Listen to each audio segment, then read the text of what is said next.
I want to introduce you to Carl DiGiomenico. You say, is that close enough? Yes. Say it. Domenico. I love it. What a great name, Carl.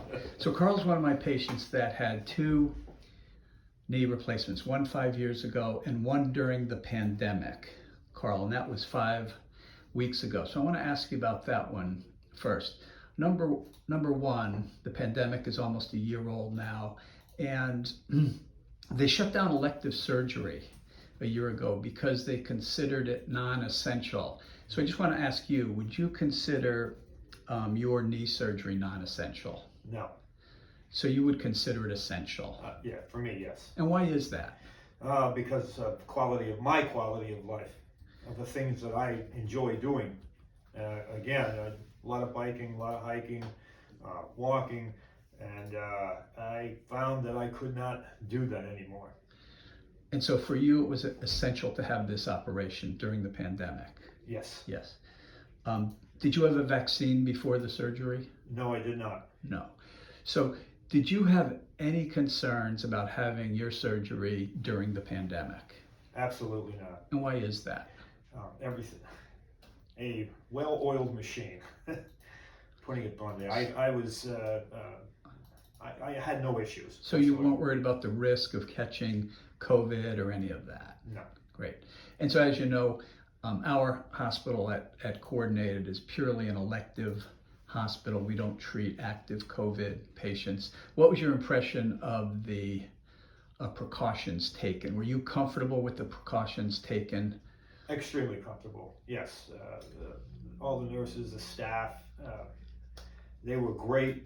Again, I'm hard of hearing, so the nurse I had was he was wonderful. So I can't say enough good things about it.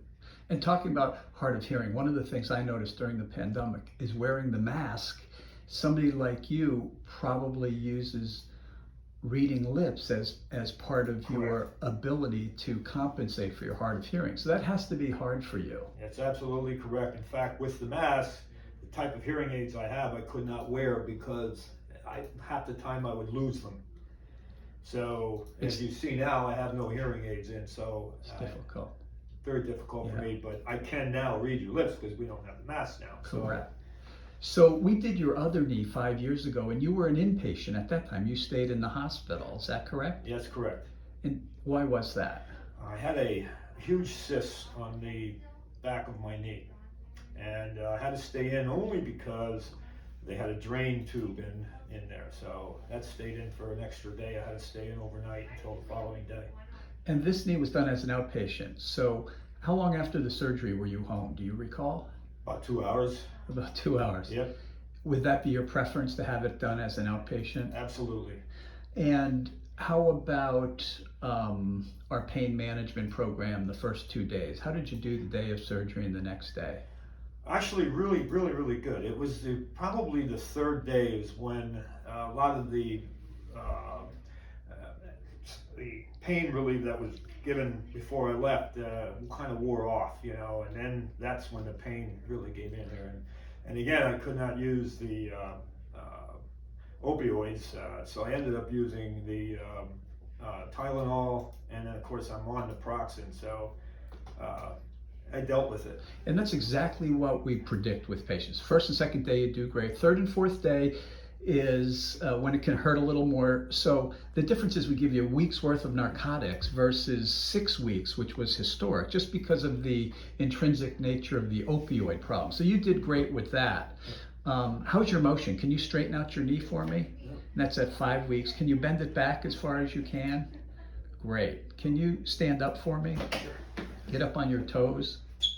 Yeah. Can you hop a little bit like you're jumping weight? And that's at 5 weeks, correct? Mm-hmm. How about therapy? Did you go to therapy? I did. I had 5 sessions, and matter of fact, the last session I was at, he said, "You're probably going to release me from the PT because." So you're doing great. Yeah. You're doing great. And what's interesting is our therapy protocol has changed too. So for the first week, you did it on your own at home, which Correct. I think is more comfortable. I think the patient knows their own pain and swelling. What kind of work did you do, Carl? I would say I worked for the city of Allentown. Great. So I bet you're looking forward for the Iron Pigs getting back to playing. Absolutely. Great. Hey, well, final question. Here. What would you tell other patients that are looking to have a hip or a knee replacement during this pandemic at this point? Would you have any hesitancy in telling them to go ahead? I would not. And why is that? Again, it's the quality of the hospitals, the quality of the people who work there, the nurses, the doctors, everybody is 100%. Carl, great. And I just want to apologize for mispronouncing your name. I'm embarrassed coming from Pittston. Pittston has a large Italian population, and I'm much better at this usually. So thanks for putting up with my mispronunciation. No problem. All right, Carl. All right. Take care. Yep.